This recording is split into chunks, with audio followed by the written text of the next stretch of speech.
Okay? So, from our topic, from mom to teacher, mom. So, actually, I am a teacher. And as a mother of 3 kids, so ano ba yung experiences ko na ako na yung nagtuturo sa aking mga anak. So, before we go on, let us give some meaning about nurture. Kasi tayo isang magulang, isang teacher, ano ba yung ating pag-aalaga para sa ating anak at para sa ating mga mag-aaral. So when we say breeding, ano ba tayo? Ano ba yung kinalakihan natin na magulang? Or ano ba yung pagdating mo sa school? Ano kaya si teacher? Ano kaya ang itsura ni teacher, di ba? Yun yung first impression na nakikita natin. Next, bringing up, paano ba tayo pinapalaki ng ating magulang? So, sabi nga, simula pa lang sa bahay, mararamdaman mo na dyan yung emotion and then yung character mo ng isang pagkatao. Posterage or posteering. So, bilang isang teacher, paano ba tayo gagayahin ng ating mga estudyante? Or pag sila ba nakatapos ng pag-aaral, gagayahin ba tayo? Or sa ating mga anak, tatanungin natin, anak, ano ba ang iyong gusto paglaki? Gagayahin mo ba ako bilang guro, bilang doctor, or so on? Raising up or rearing up. So, sa panahon ngayon, mahirap. Kasi nagkaroon lalo tayo ng pandemya, yung paano mo sila palalakihin. So, yung sa paglabas natin sa bahay ng ating mga anak, ligtas ba sila? So, yung pag-aalaga natin sa ating mga anak. And then, upbringing.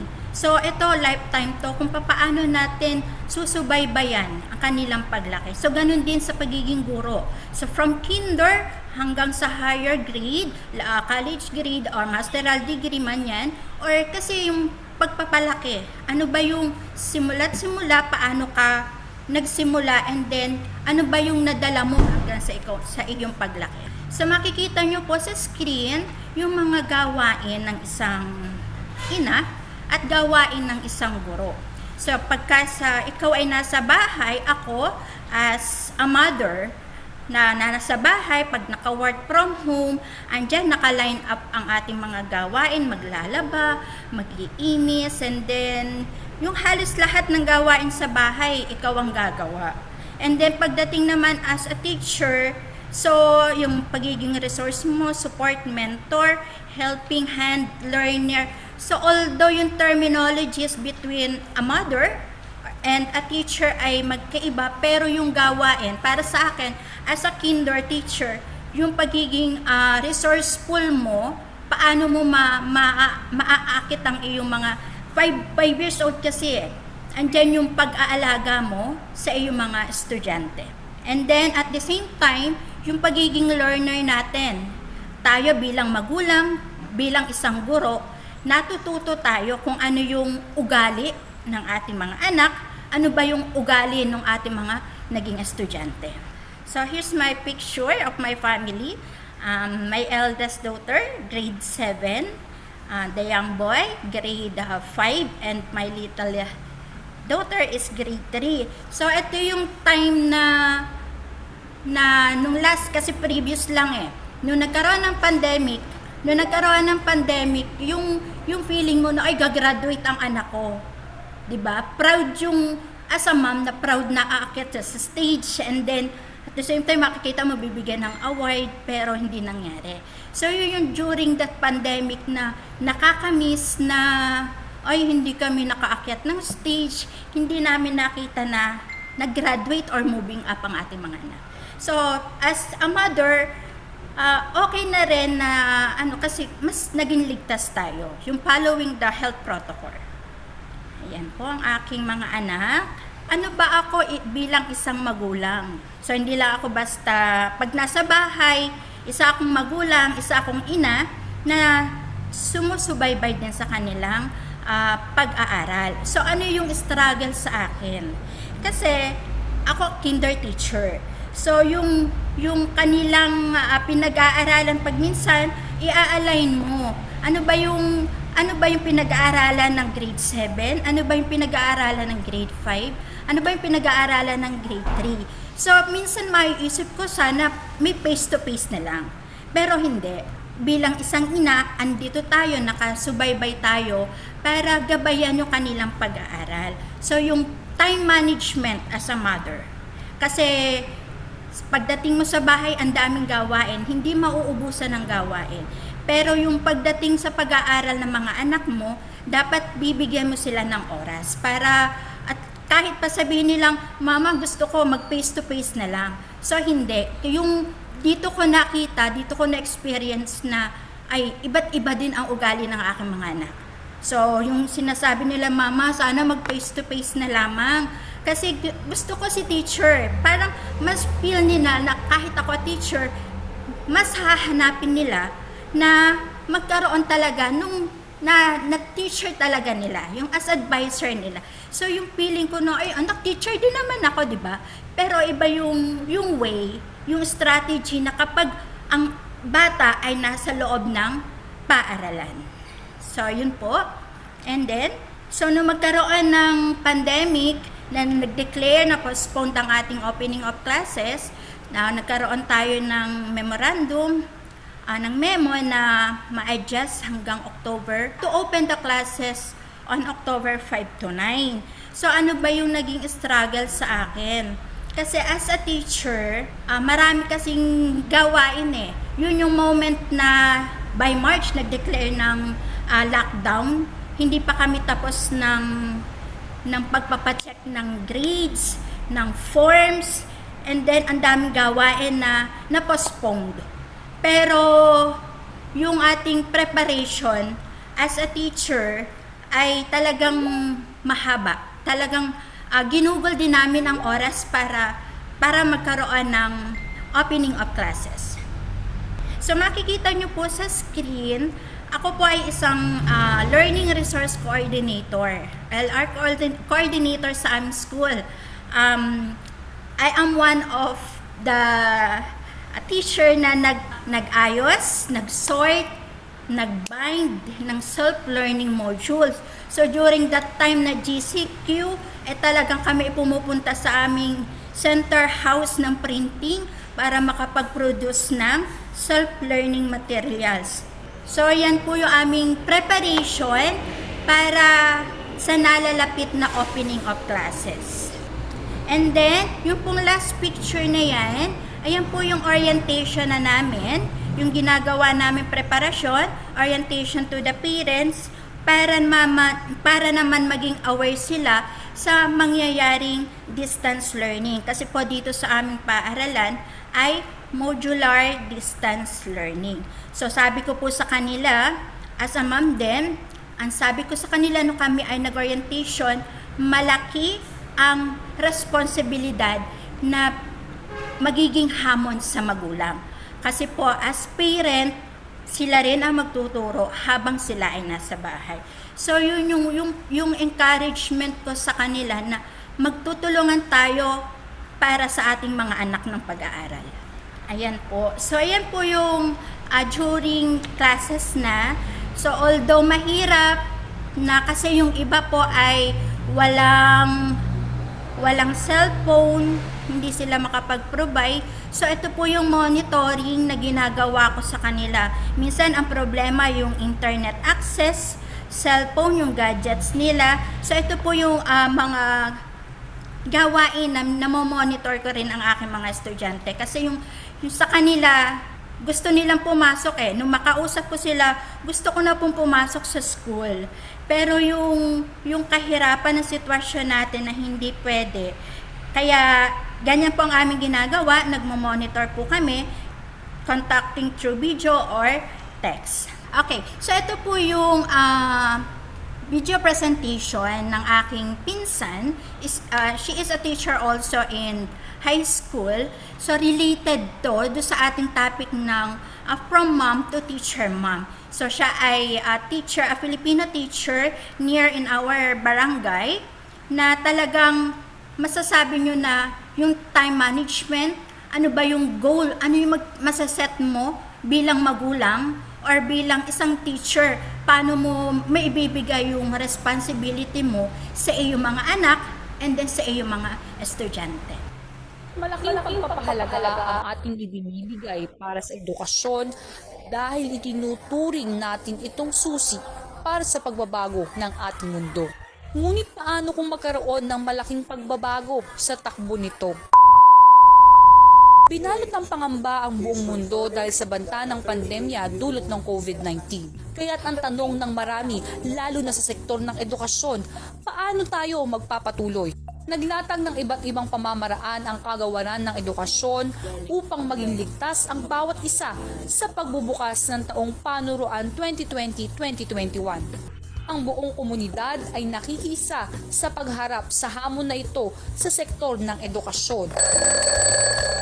Ngunit higit kanino man, ang humaharap sa isang malaking hamon ay ang ating mga guro.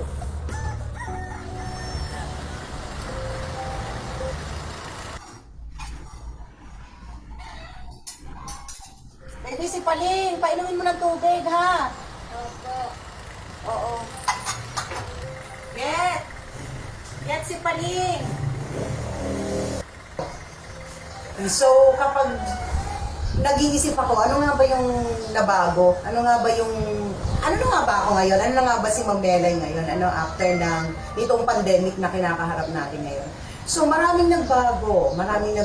Like, dati, pag nagtuturo ako, pag oras ng klase, nasa school lang ako. Nakapokus lang yung attention ko sa mga estudyante ko, sa load ko as teacher.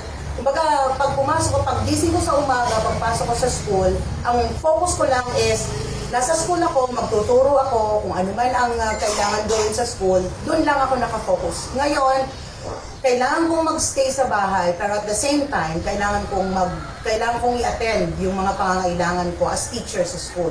Like, may mga trabaho na kailangan gawin, lesson exemplars, preparation ng modules, dry run ng klase. Kailangan lahat ma-attend yun kasi hindi pwedeng mag-suffer yung educational part. At the same time, hindi ko pwedeng pabayaan yung responsibility ko as nanay kasi nasa bahay ako. So, kailangan kong i-attend yung anak ko na meron kasi akong 2 years old. So, kailangan maaga pa lang nakaligo na siya. Kailangan nakaprepare ng pagkain niya. At the same time, hindi lang ako nanay ng 3 bata. Isa rin akong asawa ng isang nagtatrabaho din. So, kinakailangan na i-prepare ko rin yung mga pangangailangan niya. Bilang, syempre, asawa, hindi natin pwedeng sabihin na dahil teacher ka, nag-work from home ka, wala ka ng responsibility bilang asawa. So, medyo taxing sa part ko bilang nanay, bilang asawa, at bilang teacher. Taxing pero challenging at the same time. Kasi kumbaga nakita ko yung, nung nagkaroon ng ganitong pandemic, nakita ko yung work ko. Mas nakita ko yung work ko. Kasi kaya ko palang pagsabay-sabayin ang pagiging nanay, ang pagiging teacher, ang pagiging asawa, at ang pagiging ako.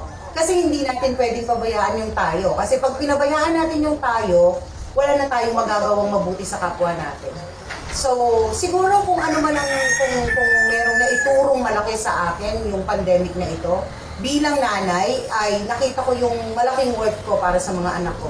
At bilang teacher ay nakita ko yung kaya pala nating patutuhin pa yung mga bata kahit na hindi natin sila nakakaharap ng face-to-face. So, nasa diskarte, nasa time management, nasa goal, nasa kung paano natin siguro ihahanda yung sarili natin para harapin itong mga bagay na ito. Kagaya nga ng palagi natin naririnig, ang pagbabago ay normal lang naman. Normal lang, nagbago na to, eto na tayo, so wala na tayong gagawin kundi ipakita yung best natin sa mga pagbabago na ito. Okay. So, ito yung saying from our Bible verse. Strength and dignity are her clothing, and she laughs at the time to come. She opens her mouth with wisdom, and the teaching of kindness is on her tongue. So that's all, and thank you.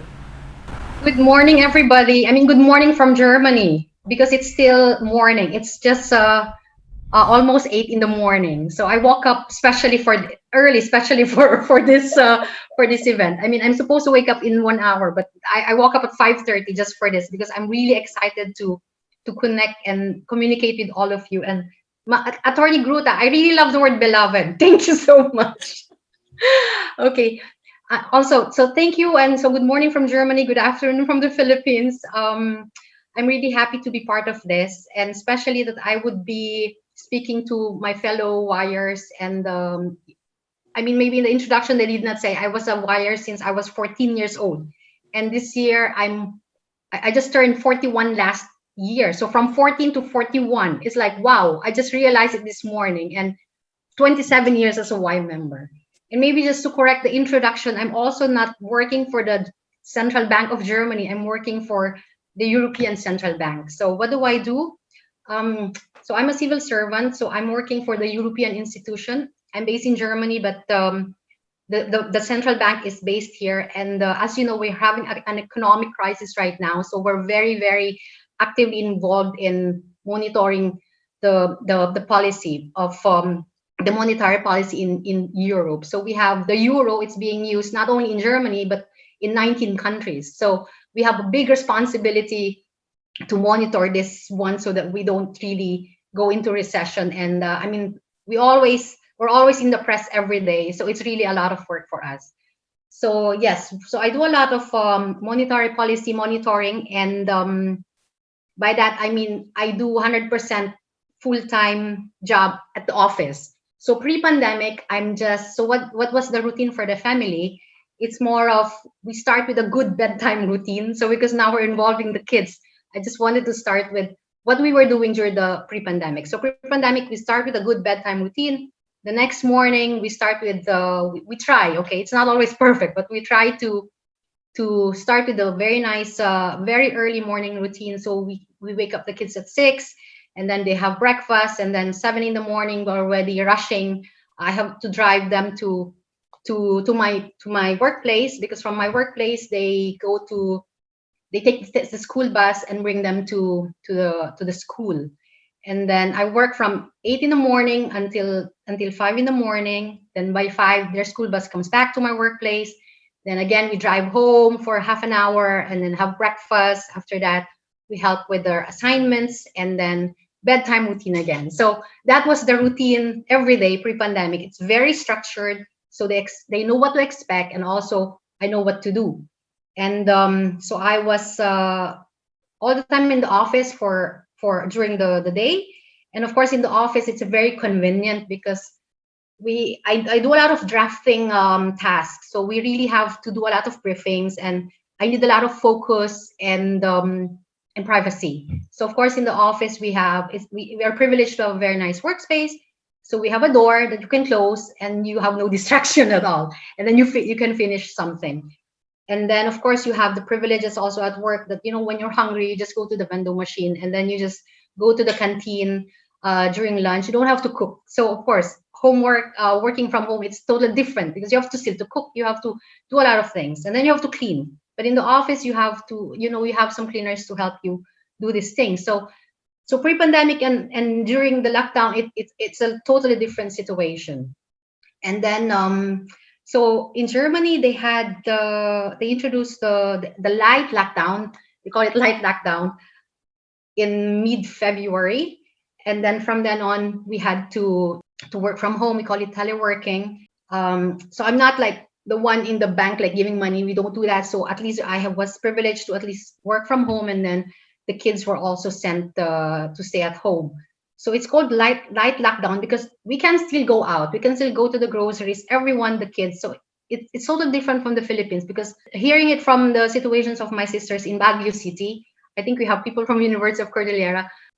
I think I heard from them that, you know, the kids cannot go out, and also the seniors. So there's a lot of restrictions to them, to their mobility. But for us, you know, the kids, we can still go out. And I mean, you know, in Germany, there's not so many people going outside compared to the Philippines. So we still have the privilege to, you know, to be mobile. And the only thing is like, okay, just the schools, you know, crowds or places that would have a lot of people in one place together, like restaurants, they were closed. But totally, it's not like you really felt that you were being restricted of your freedom to move. So then, of course, what we did initially is to make the kids understand why they cannot go to school, because they can still go to the playground, they can still go outside, we can still go for a walk. But of course, the only thing that change is that they cannot go to school, they cannot see their friends there. So initially we made them understand, and so we tried a lot of different, approach, how their young minds can understand this. My kids are very young. I'm happily married, and most of my mentors in the YWCA now, they are my ninangs. So I have a very young kids. So one is 4 years old. So I have two girls. One is 4 years old, and one is 8 years old. So second grader. And so for the second grader, we have a lot of assignments. So definitely, they have both of them would have a different way of, understanding what is this. But with all the approach that we use, I think the only thing that really that made them understand the situation is when we said, like, you cannot go to school now because this is part of the government and everyone contributing so that we are able to save lives. So when they heard saving lives, nobody is going to die. So they kind of they bought the concept that, yeah, it's okay to stay here at home and just do this. And then later on, I think there was even an incident when I said, we have to go, maybe we go for a little vacation in this little place. And they was like, no, no, no, no. My young child said, no, no, no, mommy, we don't go there because maybe some people will die. So I mean, at least we really tried to let them understand why is this happening, because so that they don't think like we're doing something bad to them, or we're doing something that restricts their freedom. Okay, so that. And then of course, initially, of course, because in Germany they introduced lockdown every 2 weeks. They monitor it based on scientific facts. So every now and then 2 weeks. So everyone thought, oh, after 2 weeks we are going back, everything will be normal again and things like this. But of course, I mean, I finished medical technology, and I studied epidemiology, and I thought, like, no, this is going to last. This is not the first time that we're having a pandemic, and this is, it's going to last. It's temporary, but it could last maybe for a few months. So I thought, I have to reflect with my husband how to do this, because my husband is still going to work because he belongs in the essential, like they're in the food industry, so he has still to go. But me, I'm stuck at home with the kids and with all the things that we have to be completed or accomplished at home while doing everything. So yeah, being a home, working from home, and then being a teacher, and all these things that Rodina also mentioned earlier. So I thought, I have to make a plan. We have to structure this, because I mean, I love plans. I love writing. I have planning. We do crisis management at work. So I thought, why not do it now? Because we're also in crisis, not a family crisis, not something that we impose to ourselves, but it's something that we have to also test, that will also test our resilience. So how about have a plan? So I spoke with my husband, and we agreed, because I'm not a single mother. I'm happily married, and this teaching is not going to be my job only. You are also involved in this, my dear husband. And he was like, oh, very happy, of course. And so something like that, because I think some mothers, they always think like, this is like a household chore, or this is a job for the mom, only for the woman. So I think this is, where our feminism role will also kicks into. This is not a job for a woman. There's no gender. This is not gender specific task. That's to teach the kids at home will just be you woman doing this. No. So I know that from the beginning. So I involved him, and then we have a plan. When we had a plan, then we also involved the kids. So we said, okay, this is the plan sent by your teacher for the week. So in short, we put a structure into it. We have everybody understand their role and their contribution, and we don't. I think one thing that I learned also, it's not like perfect from the beginning, because it's also like trial and error. There's always room for improvement, something like this, and reflection. I think daily reflection helped me a lot to think like, what did I do today? Did I shout to them? Oh my God, I don't want to shout them at them tomorrow anymore. Something like this. You have to reflect, because if you don't reflect on what happened during the day, or what were your behaviors during the day, maybe that can continue, and that's not going to be positive for the kids and for you as well. So I thought, okay, I think what I did initially was really, we have a plan. We structured everything so that we have a routine, and then this routine became the boss. So routine is the boss. I'm not the boss. The kids are not the boss. It's the routine. We stick to this, then we know that we're going to accomplish something during the day. Or actually, we're going to accomplish everything because you have no choice, but you have to accomplish this. We have to send this to your teachers later or at the end of the week. And then, of course, initially yes, I just remember it now. I'm not going to have slides, so you just have to put up listening to my voice. So I think during this reflection, and also, I mean, reflection with prayers. This is not just like, oh, did I become good today? No. I think with prayers. When I do my Bible study in the morning or in the evening, I incorporate this reflective thinking. Then I thought, what did I do? Okay. Then I thought, what really helped me, really what I thought when I was preparing for this talk, I thought it's a mindset change. I changed my mindset to thinking that, I need to be the teacher now at home. I changed my wording to, wow, I get to be the teacher now for the academic task or for the academic learning of my kids, because I'm always the mom. I'm the mother, and I'm always the teacher also for values, for skills, for how they can contribute at home. But now I get to be actively or in the lead role for their academic learning. So it's nothing new actually. So I'm just like, I've been always teaching them or supporting them for assignments. But okay, in Germany, they don't give always assignments because they have a different way of learning here. It's more like focus on social skills and things like this. So they only have like 2 times assignments in a week. So that's the only limited time I had before, pre-pandemic. It's the only time, like 2 times I have to help them with assignments. But now it's like, wow, every day I get to be the teacher. Wow, that's such a nice opportunity. So when I change my mindset to, this is not just, a burden. This is an opportunity.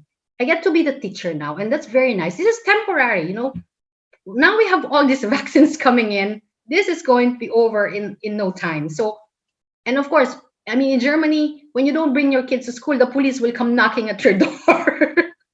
So you have no choice but to send your kids to school. But now this time, you can keep them. You can sleep longer. You can have more fun with them. You can get to know them better. And I mean, when I changed my mindset, I saw so many positive aspects of this situation. So it's not all about negative things and things like this. And the positive tone that I put for myself affected the kids, because we also have to think, when we as the parents, okay, not just as the mother or the parents always at home, your attitude or our attitude affects them. If you always say, etong online learning to, walang kwenta talaga to, ang hirap-hirap, hindi to para sa akin. Ay nako, And then the kids hear that. I mean, you can expect. I mean, what can you expect them? Then next time sila na yung nagrereklamo. Oo nga eh. Ang hirap-hirap nito talaga to para sa akin. Lalalala. Ang tatamad ng mga teacher ko. Bakit ang daming modules? I think you call it modules there. So, I mean, let's. I think the change should start within us, because it really reflects also to our kids. I mean, we are the best role models for our kids. They watch us. It's not about what we say. Like, oh, do your assignment. Do your assignment. Then while they're doing assignments, you're watching TV. You're watching TV and you're letting them do their assignments. So I'm like, let's try to control and support the environment also, so that, it becomes a more conducive learning environment for them to be at home.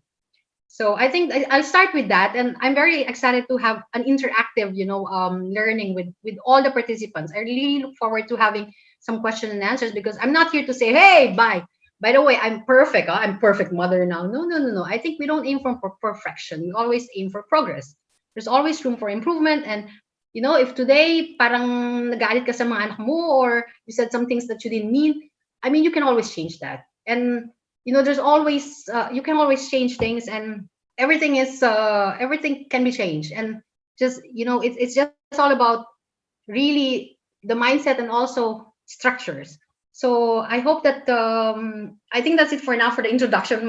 Medyo mahaba, sorry. But yeah, I look forward to the questions later. Thank you. Good afternoon po sa lahat, especially sa inyo po, Attorney Gruta, Mama Neri, of course, yung ating mga kasama sa panel, si Mama Rodina, na isa ring guro, at si Mama Maria Morena, Ma'am Morena, from Germany pa. So magandang hapon po, at ikinalulugod ko po na ako ay napabilang po dito, bagamat nung simula medyo awkward ako dahil from mom to teacher mom. So parang hindi naman ako ma'am, no? Hindi rin ako teacher ma'am, no? But of course, I am a teacher, no? At of course, I'm the head of the Teachers Dignity Coalition. Medyo may iba lang po ng kaunti, no? Ay hindi naman disclaimer, no? I have to say this, no? Medyo may iba ng konti because the Teachers Dignity Coalition po, no? Is in the forefront of advocacy, no? I wouldn't want to use the term struggle, no? Baka matakot naman kayo, no? Advocacy, no? To tone it down, ano po. Especially, of course, no, during this pandemic, no, na talaga namang very challenging, no, for all of us, no, for the teachers, for the parents, no, and children as well, no, and in fact, no, sa buong mamamayan, no, sa buong mundo. But if I may, no, i-share ko lang po, no, ng kaunti yung aking kaunting slide. Sige po, no. At ito ay, of course, no, this is composed of our engagement, no, with the Department of Education, with the legislature, with our government, no, and yung ginawa po natin, no, sa ating mga teachers po, yung ginawa po natin, no, po, mula po nung nagsimula, no, yung Marso po, no. The highlight of which, of course, ay nung bago mag-open yung klase noong October, no, as alam naman po natin kasi, no, medyo talagang mula Marso, no, tama si Ma'am, no, Ma'am Rodina, no, na kapatid natin sa San Pablo. Tama naman, ano po, no? Early March pa lamang po, no? I remember, no, March 6 po, that was Friday. That was the last face-to-face meeting po ng TDC. Mag-iisang taon na po, no? So, that was March 6, 2020, no? Dito po sa DepEd NCR, no? Sa conference hall, no? Kasama po natin yung ilang mga leader ng Calabarzon at saka ng Central Luzon, ano po. And after that, wala na po kaming sumunod, no, ng mga meetings po. No? Lahat na ay pulos, ano na po yan, no? Pulos virtual na po yan, ano po. So, tapos nung March 9, ano po, no, wala nang pasok I think sa Caloocan, no, sa Pamanaban, no, nauna yung Manila, no. Nung March 9 and then up to March 10, no. Nung March 11 ay nag-declare na, no, ng buong Metro Manila, no.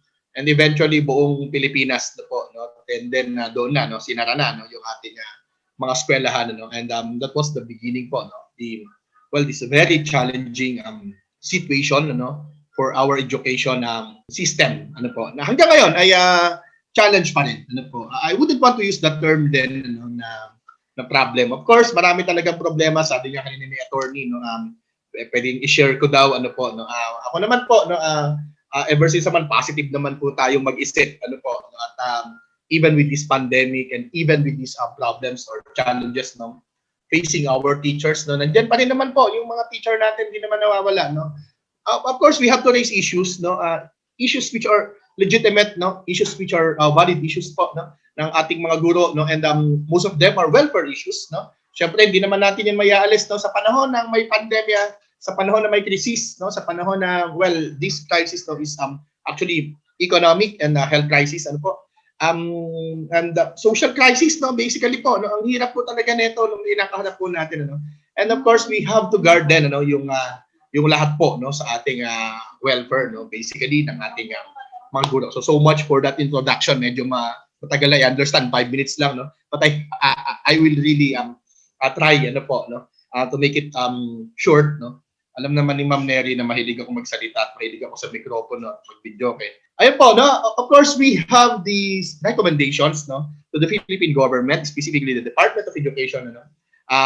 Hindi lamang po, no, sa DepEd dyan, ano po, ito po'y dumating, no, pinadala po namin ito sa Senado, so, sa House, no, sa DepEd, sa DILG, no, yung mga DOH, no, yung mga related po, no, ng mga agencies po, and sa Office of the President, no. Well, sabi po namin dyan, anumang pagkukulang sa mga policies, no, budget, no, pagpatupad ng lahat ng plano, ang pobreng guro ang magpupuno, no, at yun po yung nangyari, no. Gaya po ng binanggit ko, no, itong recommendations po namin ito, idinala po natin, ano, hanggang doon po sa Office of the President, no. If you remember po, no, supposedly ay August 24, no, yung unang declaration, ano po, nung opening ng klase, pero hindi po ito natuloy, no, dahil noong August 24, no, a week prior to August 24 po, I think nagkaroon ng nag-revert, no, doon sa MECQ, no, yung Bulacan, no, Laguna, Cavite, Metro Manila, no po, no. So nagkaroon uli ng Yun yung panahon na humingi po yung ating mga health workers nung time off na tinatawag po nila. No? So, ano yung content po ng ating recommendations? But of course, no, the rationale, no, is we do not totally oppose the October 5 class opening. No? Sabi nga namin, appreciated po natin yung initial postponement. No? Pero ang challenge po natin dyan, dapat po ay magkaroon talaga no, ng full effort no, for preparation. And then, sabi din natin po, no, yung DepEd, no, the DepEd must ensure that lives, health, and safety of our teachers could not be sacrificed just to be able to beat the October 5 target or deadline. No po, kasi parang ganun yung ano namin, no? Yung panahon po niyan, talagang ang dami, no? Ang dami nating teacher, no? One of our teachers, by the way, one of our leaders in the TDC, the president of the TDC National Capital Region, who is a teacher in Manila, no, in Ross High School. Ayan, malapit lang po sa inyo, ano po, no? Ay tinamaan po ng COVID along with some other 5 teachers of that school, ano po. May ganun po tayong pinoproblema ng mga panahon po na yan, ano po. So yan, yung formal resumption of classes, no, for us, no, in whichever form, no, it entails necessary movement and physical interaction of the people. Strict quarantine protocol should be observed. Ang binabanggit lamang naman po namin dyan, kasi ang sinasabi ng DepEd, pwede yan kasi work from home. No? But prior to the opening of classes po, meron na ang DepEd, marami na pong mga nilabas na policies na work from home. Pero hindi po yan nasusunod sa field. No? And we could be sending the names of the schools, no, na talaga nag-violate dito po sa DepEd rules po na ito. No? At wala naman silang ginagawa. No? So our fear is, paano yan pag dumating na yung may pasok na? Mas marami po no ang need no ang necessity no for our teachers no to of course no to interact no with other teachers no with the parents no with the children or with the local officials po sa kanilang mga localities. Ayan no, and we hope the DepEd no management would consider the opinions and sentiments of our teachers in crafting policies and programs in addition to their external stakeholders. One thing no well, marami po sa atin dito na nanonood, no, lalo na yung mga nasa Facebook na nanonood, no. In one way or another po ay mga may affinity naman po tayo lahat sa DepEd, no. And even some of our speakers po, no. Isa pong bagay, no, na talagang para sa amin medyo masakit, no. Nito pong panahon na to, hindi talaga kami kinakausap, no, ng Department of Education, ano po. Naririnig na lamang namin yung sagot nila, no, dito na sa social media or sa media, no. Sa mainstream media, which is parang mali naman, ano po. Kasi formally, pinapadala namin yung aming mga queries, yung aming mga suggestions, yung inquiries, ano po. So, we're expecting din, ano, na sasagot, no? Or at least, no, magkakaroon po, no, tinatawag po natin na dialogue, no, between the teachers and the DepEd, ano po. Ayan, ano, ang problema po dyan kasi, yung mga external stakeholders po, yung mas kinakausap ng DepEd, no? And sabi po namin, should there be clear manifestations that things would not get better, ano po? Dapat i-consider din ng DepEd, no, na magkaroon na lamang po no ng postponement at ibuksan na lang yung klase sa January 2021. Tapos na po yan, no? Gaya po ng sinabi ko, ito pong aming appeal no sa Pangulo ay September pa. And obviously, hindi po ito napagbigyan. Ano po, ang sinasabi lamang naman po natin, hindi naman po mawawalan ng trabaho. Alam po ng lahat yan na hindi mawawalan ng trabaho yung teacher sa panahon po na ito, no, na may pandemic, kahit po walang face-to-face classes or kahit nga walang declaration ng formal resumption of classes. No po, yun yung isa nating naging problema because this is a formal resumption of classes, no, from ano po, syempre may mga karugtong din po ito, no, ng mga formal elements po, no, ng formal schooling, no, like attendance, like grades, no, like mga ganun po, no, yung mga activities, no, and everything, no. So yun po yung katumbas po niyan, ano po. Whereas kung ang ginawa po natin ay ginamit po natin yung panahon from October to January to really prepare for everything, budget, ano po, gadgets, no, socially, emotionally, mentally, no, psychologically, i-prepare natin yung bata, yung teacher, yung magulang, yung buong bansa, ano po, no, ay sa tingin namin po mas magiging maayos, no? In fact, ngayon pa nga lang po hanggang ngayon, no, hindi pa kompleto yung mga modules, no, ng ating mga bata, no, ay yung maraming hindi na nakakasagot, no, maraming hindi sumasagot, no, intentionally, maraming hindi nakaka-attend ng mga online class or even meetings, no. Ano po ba yung mga nilalaman po ng ating recommendations? Pero mahaba po ito, no, so hindi ko na talakayan yung issues, no, and recommendations, no. Siguro yung title na lamang po, no, ng ating mga yan, yung mga nandun na lamang po, no, sa ilalim, no. But even the secretary yan, no, she agrees no na hindi talaga effective no yung paggamit ng yung dependency no sa modules no dahil sobrang laki no ng gastos na kailangan po dito. Sige po, iisa-isahin ko na lang yung summary no and then para tayo po ay umusad no. And this is the summary of our recommendations po no. Una yung health benefits no and hazard pay for teachers and personnel. Ano po? We have an existing rule no under the Magna Carta for public school teachers no na dapat po ay meron pong tinatawag po na health benefits no yung teachers natin ano po nabibigyan dapat siya ng free medical examination, hospitalization ano po kasama po yan ano po at meron din pong hazard pay no dun sa mga teacher no nandun sa hazard post no. Yung humingi din po tayo ng program for psychological well-being, creation of more teaching items, strengthening of guidance and counseling program no sa mga eskwelahan no especially sa panahon po na ganito no. Of course, yung service laptops and internet or communication or distance teaching allowance ano po na sa tingin namin ay malaking maitutulong ano po compared no dito sa kasalukuyan po natin ano na situation ano po. Isa po din sa aming recommendations ay yung paggamit po ng libro no over expensive modules no. Just to cite a very brief no example po no. Ang modules po na ginamit ng DepEd ay umabot no if I'm not mistaken po ng more than 10 billion. Na po 10 billion po no ngayon ano pero hindi pa rin kompleto no for this school year ano po. Annually parang 100 million lamang ang ginagastos natin sa books no. And we have books no nandun po no sa ating mga eskwelahan na pwedeng i-distribute at gawa na lamang ng tinatawag natin activity sheets no, na isang page, dalawang page no. Ganun na lamang po sana no. But then yun nga po no mas ang ginamit pa ng DepEd ngayon no and hindi pa rin nga yan nakukumpleto ng sa kasalukuyan ay yung mga tinatawag po natin na self-learning modules ano po no. Hiring ng displaced workers and unemployed for special tasks no. Ito naman po yung sinunod naman po ito no. Of course I do not want to attribute it naman no doon sa aming advocacy no. Pero ang DepEd naman po ay ginawa po yan ano po no.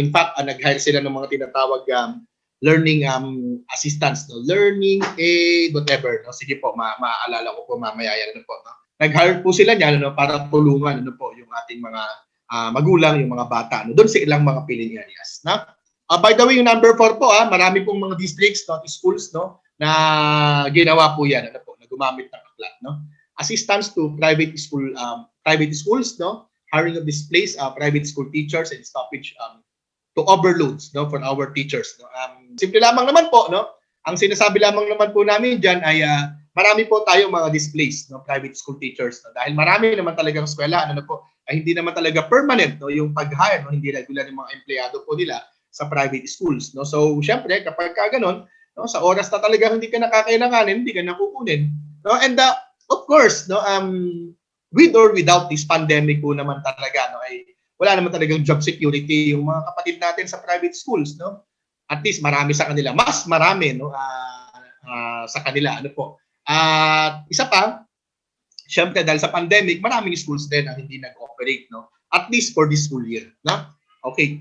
Educational broadcast in free TV and radio and internet access to communities, no po? Yan yung isa po sa amin, ano po, meron din pong lumutang nito, no? Ginagawa din po ito sa ilang mga local government units po natin, ano? And even ng Department of Education po, no?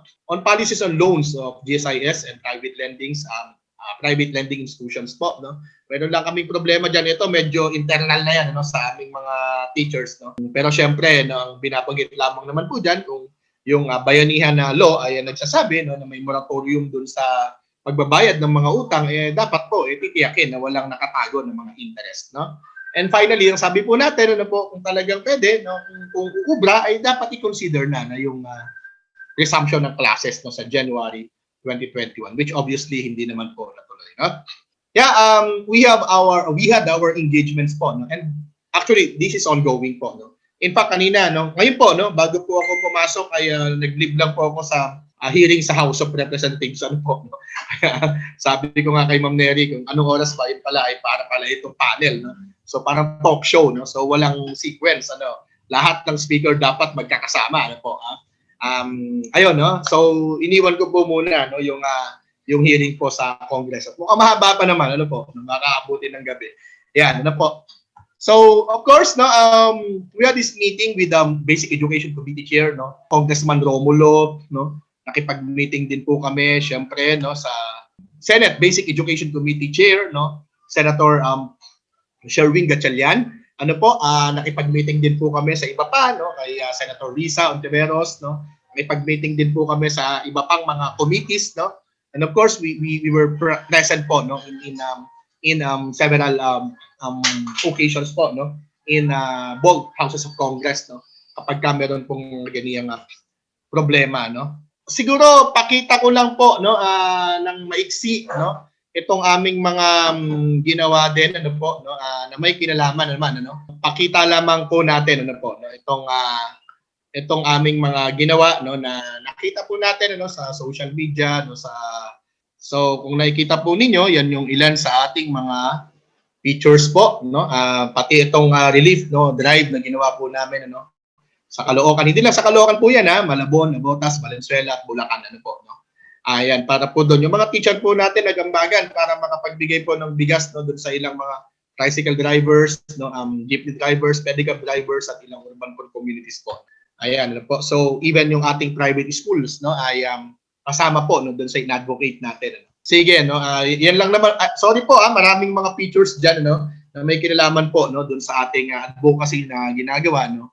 Even sa legal point of view din, ano po, no. Kasi maraming nagsasabi dyan, no. Nakakalungkot nga, no, minsan may ilang pang DepEd officials ang nagsasabi, no, na yung mga teacher, bibigyan natin ng sweldo, tapos hindi naman magtatrabaho. Hindi po totoo, no. Marami pong trabaho ang teacher, no, kahit wala pong pasok ang mga bata, no, at we need not to argue about that, at alam na alam po yan ng lahat ng teacher. Ayan, ano po, yung mga work from home, no, ayan po yung in-advocate natin, ano po, meron pa kasing mga ibang divisions po, eskwelahan, ano, nagwe-waiver, no, na ano man mangyari sa teacher, ikaw ay sinasabing ikaw ay papasok, no, sa Calabarzon, meron po tayong ganyan, no, ikaw ay papasok voluntarily, no, pinapapirma, no, na voluntarily ikaw ay papasok, at ano man mangyari sa iyo, hindi sagutin ng school, no. That was during the ECQ, no, may mga ganun po, no, na naging problema. So yun po ay in-advocate din po natin, ano po. At ito, yung mga nahawaan, ano ba yung gagawin ng DepEd sa mga teachers na mahahawaan ng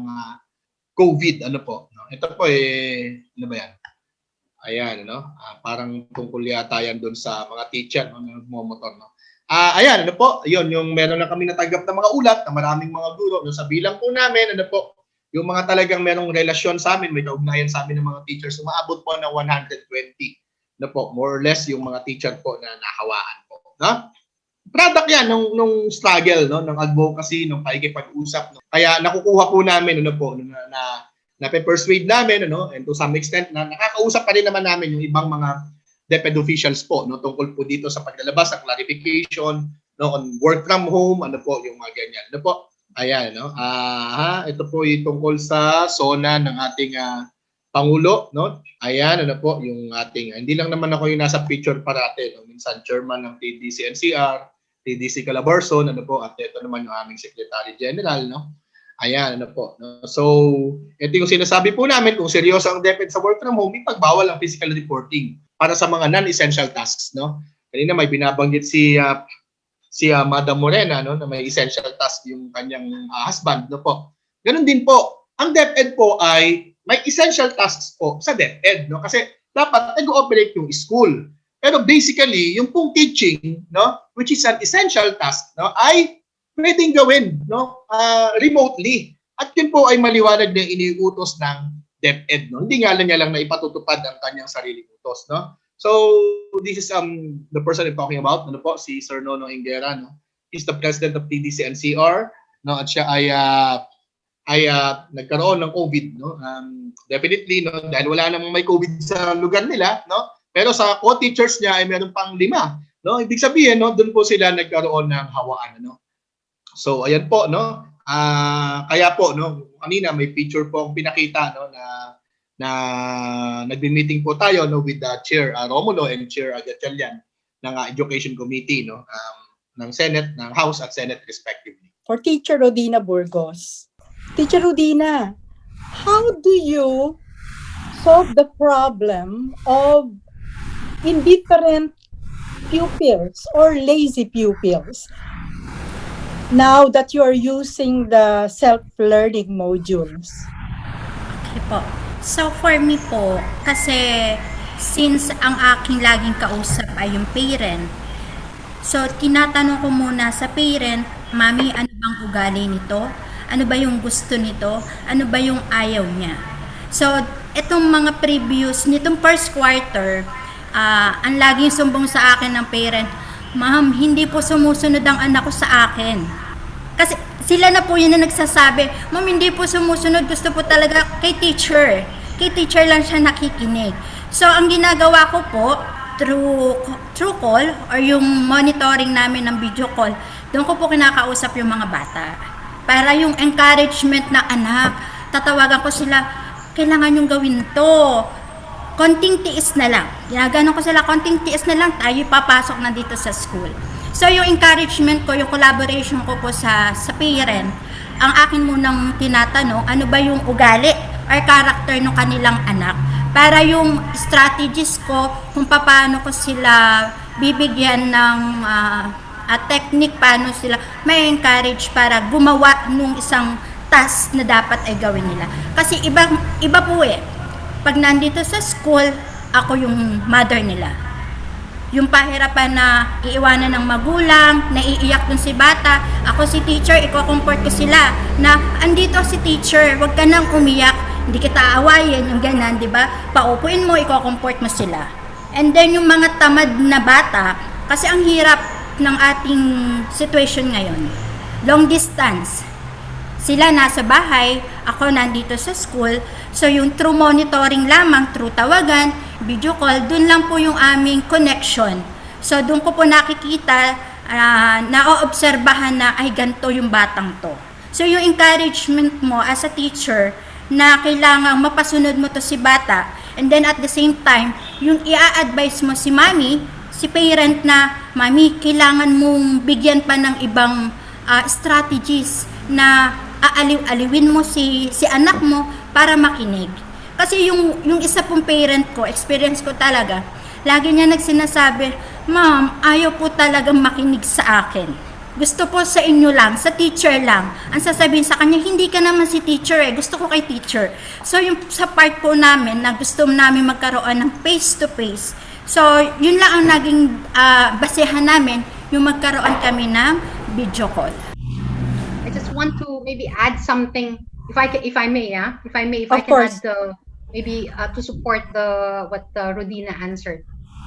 I mean, I think as a parent, okay, this is my opinion. I think if you as a parent, cannot make your kids follow you or listen to you, I think you have a problem of authority. I think you have and this is not good. I think we have to reflect as a parent why they don't want to listen to me. This is not good, because I mean, if in the home they don't even respect you as a person who has authority over them, or of somebody who they have to respect and they have to listen to and also show some obedience, then I think you have a big problem. But the good thing is, like, there's a solution, because I think this is not just for the pandemic situation now. I think as parents we have to really reflect on how are we parenting our kids, because and I think based on my experience, and also, I mean, I really intentionally learn also some parenting tips online. You know, there are free resources on YouTube, and sometimes I go for courses also for parenting, and in all these different courses around the world and different cultures, I learned that there are two things. You know, I mean, our kids have this attention bucket or attention basket, and the power basket. Okay, so I mean, if these two needs are not positively fulfilled, you would always see the kids complaining. You cannot make them follow you. They won't listen to you. They would disrespect you. Baka sigawan ka pa. And then you don't put up with that, huh? I mean, okay, I mean, I'm sorry if I'm very German when I speak. But I'm just saying that, I mean, so you try to reflect. It's not bad. You don't say, oh, grabe, kawawa naman ako. Itong mga anak ko talagang walang kwenta. You just think, what can I do? So first reflect. Are you filling in their attention basket? Do you focus on them? Do you spend time with them? Because baka nagpapapansin lang sa'yo. You know, this attitudes na hindi cooperative, this is one way that kids use as an effective way to pester you, to get your attention. Whether they pester you or you give, you know, this is one way of them taking attention from you. So maybe if I can just share one tool, I use this with my kids because I learned it very effective. I tested it.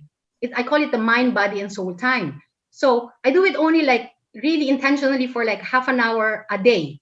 So I would tell them, okay, and I do this one-on-one. I make sure that, when I would tell them, okay, I will have my mind, body, and soul time, meaning my mind, my body, and my soul time as a parent. When I'm with them, it's really with them. I'm focused. So it's all in their terms. If they want to play, I'm there. If they want to play all this Barbie, chica chica role playing, I'm with them. They're in charge, and I'm there. I'm not thinking of anything else. I'm not thinking like, oh, I have a next meeting in 1 hour. Oh no, anong lulutuin mamaya? Or no, I'm there, and this fulfills their attention. And I do this as a routine, and then they get this security and confidence that I have time for them. They're important for me. They're significant. So and so let's try to reflect as parents. Are we spending time with them? Because if not, I think you're lacking some emotional connection. That's why you cannot even let them listen to you, or they are not interested to even follow or listen to what you say. And then in terms of the power basket, it's more like, the thing is, I think some parents, we are all kind of guilty with this. There are many low motivation parents. They always think that they are the powerful. They are the ones in charge. So they say like, what's this? Oh, gawin mo na to module mo. You always direct people. You always command. Oh, tapusin mo itong assignment. Maglinis ka. Pagkatapos yan, alalalala. So it's more like, and kids, the moment you tell them what to do, they will resist. This is one thing that I realized. They will not listen to you. They will not do it. But because you're not fulfilling positively their power need, the power basket need. So what do? You tell them, okay, so this is your module. Wow, that's a lot, huh? And then say, so what is your plan to finish them? So they feel accountable. They feel responsible to come up with a plan to finish it. So the power is in them. They're in control. And this, when you do this routinely, you make sure that every day you fulfill these baskets, and then you will have this emotional connection and also this authority. I mean, I'm not saying like you're supposed to be like really the authority. No, we have to involve them. I think the problem with parents sometimes is they underestimate the kids.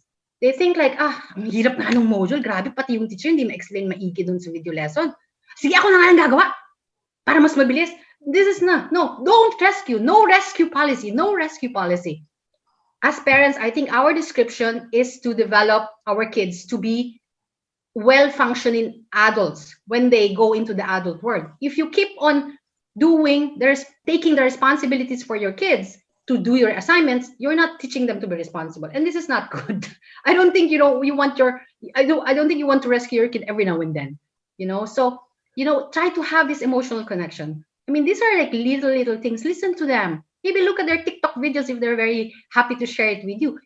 Just get into their interests, get into their world, and then you will be surprised. Wow, they connect with you. They listen to you, and they feel like, wow, my mom is my friend. I'm going to listen to her. And I mean, there's no struggle about, no, I'm in charge. No, you're not.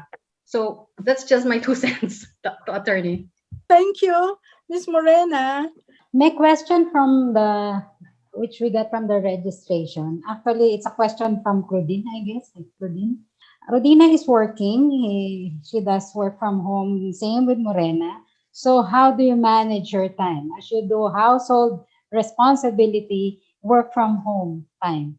Oh, yes. I'm very excited to share it because I think it worked very well for us, but it's all like trial and testing for the first 3 months, I think, because, and I think maybe I want to share one turning point why I decided, it's time. Because I think one time, I structured my home office. We have a guest room. So I put my home office there. And then behind me, I put the study table of my 8-year-old, she was still 7-year-old last year, 7-year-old kid. So so I thought like, okay, this is our working place. But then of course, there's a lot of distractions. And then one time, when you're really stressed out and you have so many things to finish, and then you still have to teach her and things like this. So I think one time I think my turning point was like, I was teaching her with her math assignment, and before that time I was always telling her what to do, like this, like that, la la la la. So I was not giving her the power or the responsibility to do it by herself. And then she couldn't get it. And then because of course she was also a bit hungry already by then, and then she started. So then I told her, I think I said like, "Are you stupid?" And I mean that was my turning point, because I thought, when I heard myself say that, I thought like, this is not me. I don't want to be a monster to my kids. I don't even want to mention that stupid word at home.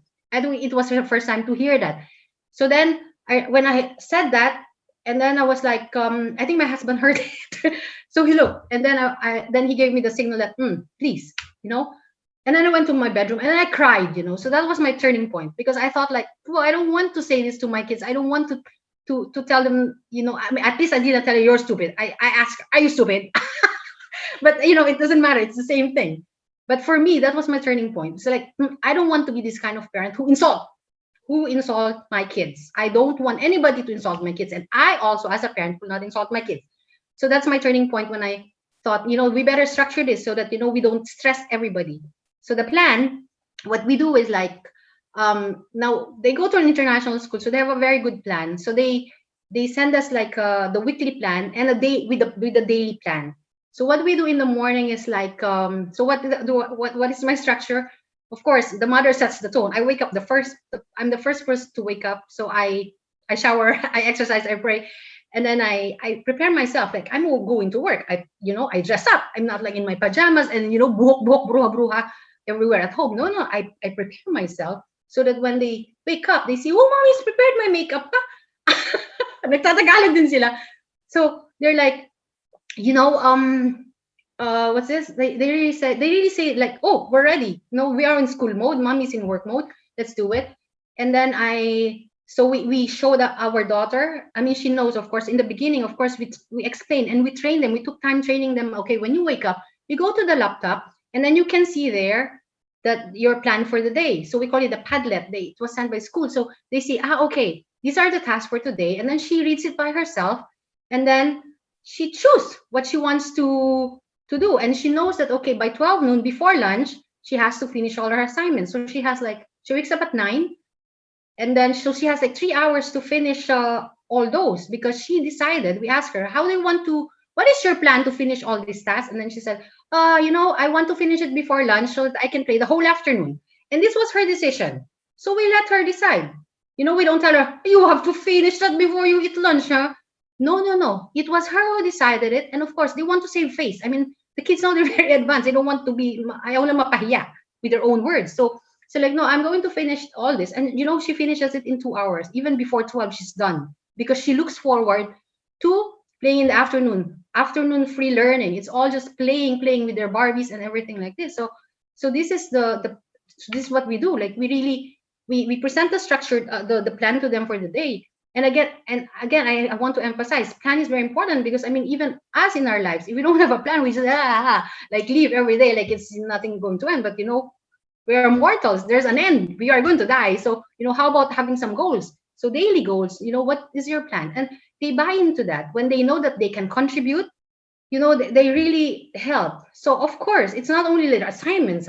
So she knows, my daughter, my eldest one especially, she knows that her assignment is her responsibility. So she has to come up with a plan and follow it herself. And I decided and follow it herself. And then in terms of, we don't call it household chores. We call it, because chores means like it's a burden, it's a job. So we call it contributions. So she knows also, what's your plan to contribute, while we're all at home. So she said, I'm going to, after we eat, I'm going to, bring the dishes in the dishwasher. So they know also. So we've kind of planned also how they do that. They do the laundry and, just putting it in the washing machine, things like this. So we already planned. So then the whole week, we know what's going to happen. We can expect. And then when something, of course, is not, we have a lot of visual post-its here or reminders initially, because they have to remember, okay, because they still these little kids don't still have this sense of time.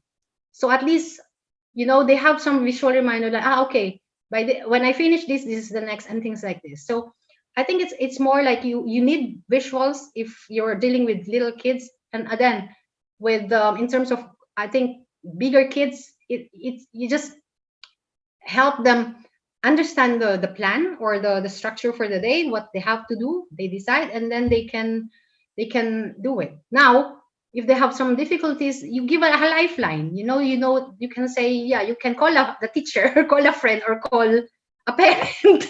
So they know when they can use this kind of lifeline when they are having difficulties. So that worked for us. So sometimes I can lock myself in my home office, and while she does it here in the dining, and then the other one does it in the other room, because they're different age, they have different work, and sometimes bakit si Ana walang ginagawa. So we thought, okay, let's control the environment so that walang jealousy. So yung isa nandun sa mga arts room lang, and then yung isa talagang she can focus. So then they know what they have to do, they know where they should do it, and then so we kind of structured it that way, and it worked for us so far. So I hope you can maybe try it also.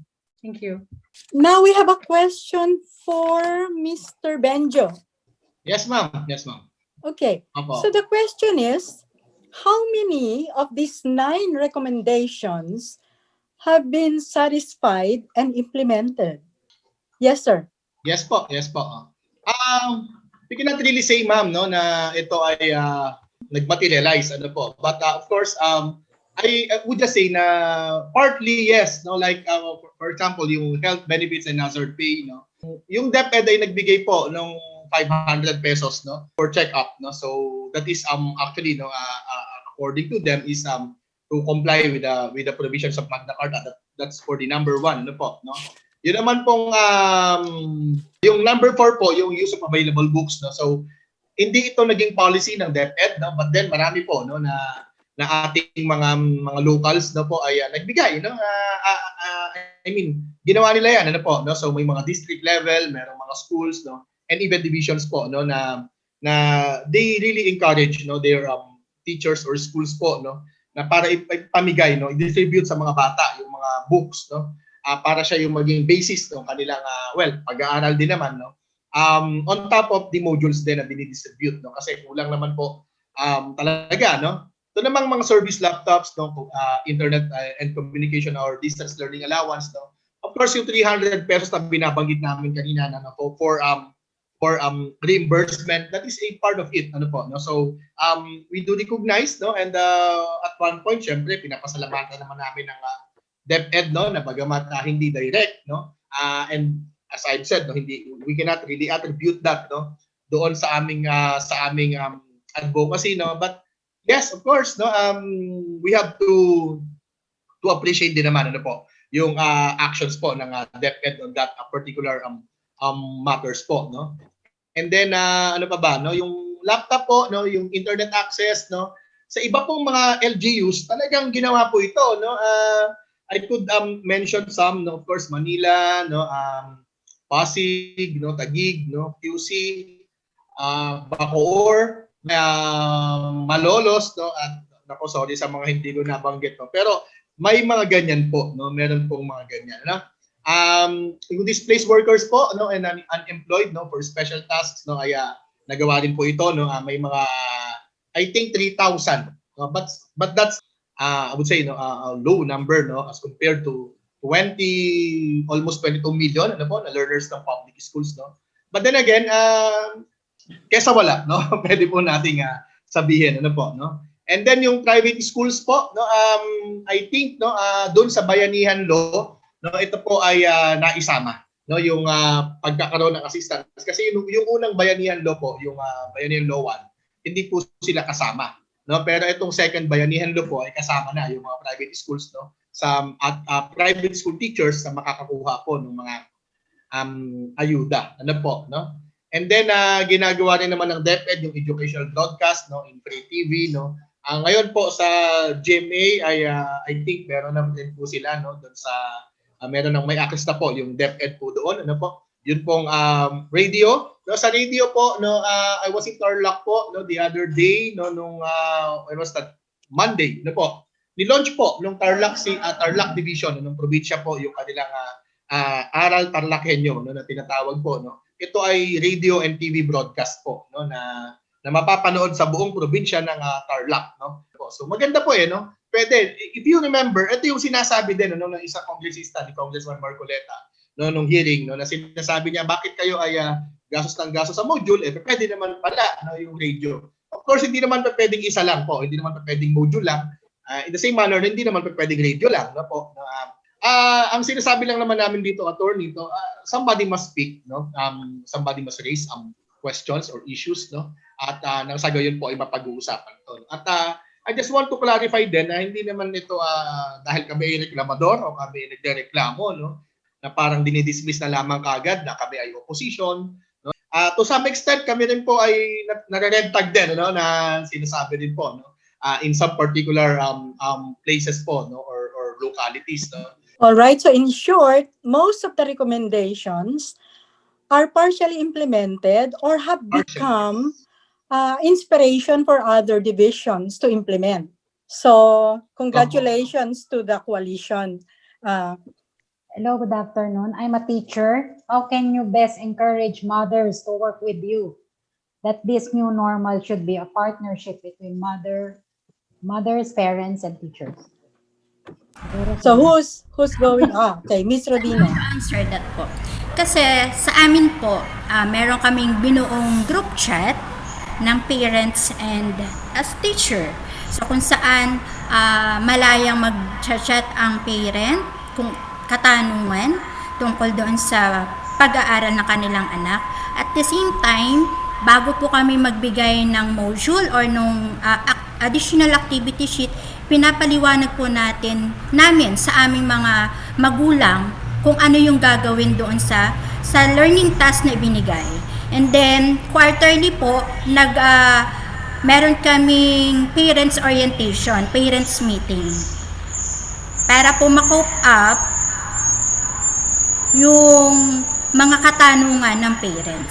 So, yung pong partnership between parent and teacher, ito po yung una pa lang na sinabi ko no aking orientation na malaki yung collaboration and responsibility na gagampanan ng magulang at ni teacher sa pag-aaral ng anak. Kumbaga, ang sabi ko sa kanila, tayo po ay magtutulungan, tayo po ay may collaboration para po sa pag-aaral ng inyong mga anak.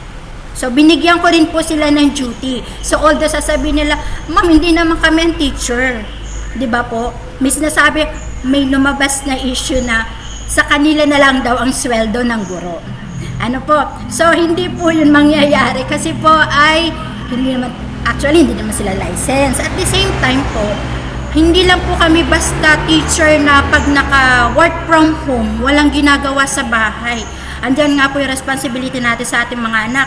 Ano ba yung time management? Iaalat mo yung oras mo para sa iyong mga anak, sa pagtuturo ng mga aralin sa iyong mga anak, and then yung gawain mo sa bahay, ano yung oras na susundan mo para magawa iyon. Maya-maya tutunog si cellphone, ma'am, ano po ang gagawin dito? Teacher, paano po ito gagawin? So kahit po kami as naka-work from home, naka-connected pa rin po kami kung ano yung gawain ng school na nadadala namin sa bahay. At the same time, susunod, text ang principal or may report tayong gagawin. Kailangang ipasa.